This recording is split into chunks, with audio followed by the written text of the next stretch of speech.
Calicut university second semester BCom വിദ്യാർത്ഥികൾക്ക് പഠിക്കാനുള്ള financial accounting എന്ന് പറയുന്ന പേപ്പറിൽ 2025 ചോദിച്ചിട്ടുള്ള ക്വസ്റ്റ്യൻ പേപ്പറിലെ 15ാമത്തെ ക്വസ്റ്റ്യൻ ആണ് ഇന്നത്തെ ക്ലാസ്സിലൂടെ നമ്മൾ ഡിസ്കസ് ചെയ്യുന്നത്.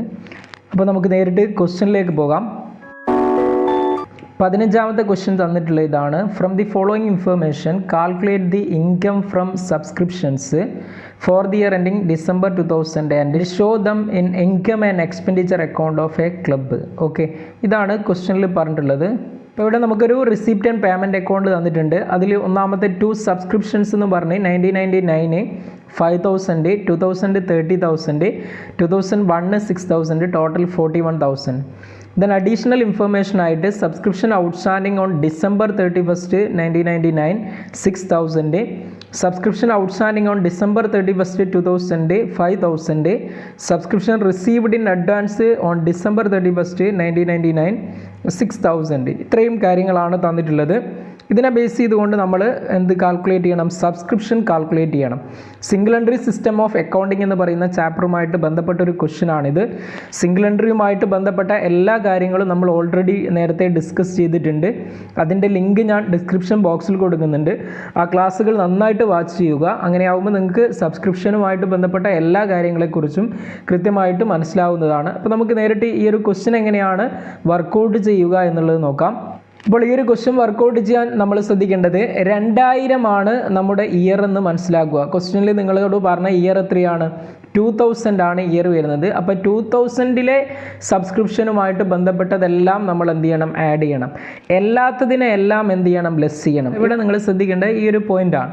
ഓക്കെ, അപ്പോൾ ഇവിടെ ജസ്റ്റ് നിങ്ങളുടെ ക്വസ്റ്റ്യനിൽ തന്ന സബ്സ്ക്രിപ്ഷൻ റിസീവ്ഡ് ഇൻ 2000, 2000 റിസീവ് ചെയ്യുന്ന സബ്സ്ക്രിപ്ഷൻ എത്രയാണ്? 30,000 ആണ്.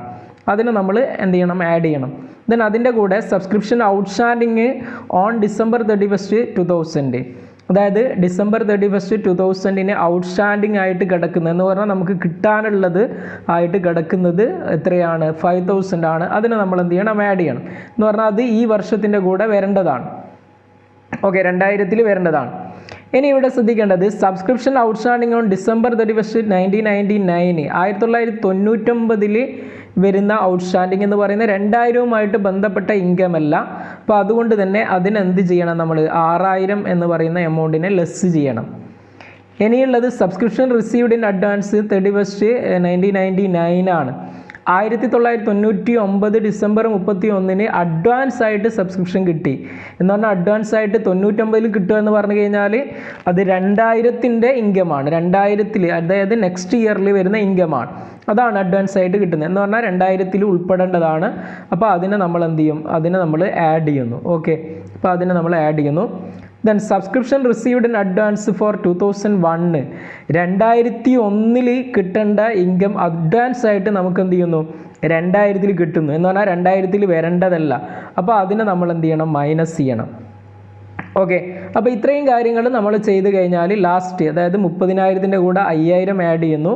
അതിൽ നിന്നും 6,000 ലെസ് ചെയ്യുന്നു. പിന്നത്തെ 6,000 ആഡ് ചെയ്യുന്നു. പിന്നത്തെ 6,000 ലെസ് ചെയ്യുന്നു.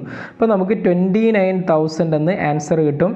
ഇതാണ് income from subscription for the year ending December 31 2000 എന്ന് പറയുന്നത്. അപ്പോൾ 29,000 നമുക്ക് എന്ത് കിട്ടും? സബ്സ്ക്രിപ്ഷൻ്റെ എമൗണ്ട് കിട്ടും. ഇപ്പോൾ സിംഗിൾ എൻട്രി സിസ്റ്റവുമായിട്ട് ബന്ധപ്പെട്ട എല്ലാ കാര്യങ്ങളെക്കുറിച്ചും നമ്മൾ ഓൾറെഡി ഡിസ്കസ് ചെയ്തിട്ടുണ്ടെന്ന് പറഞ്ഞു. ഈ ഒരു ക്ലാസ്സുമായി വീണ്ടും കാണാം. Thank you.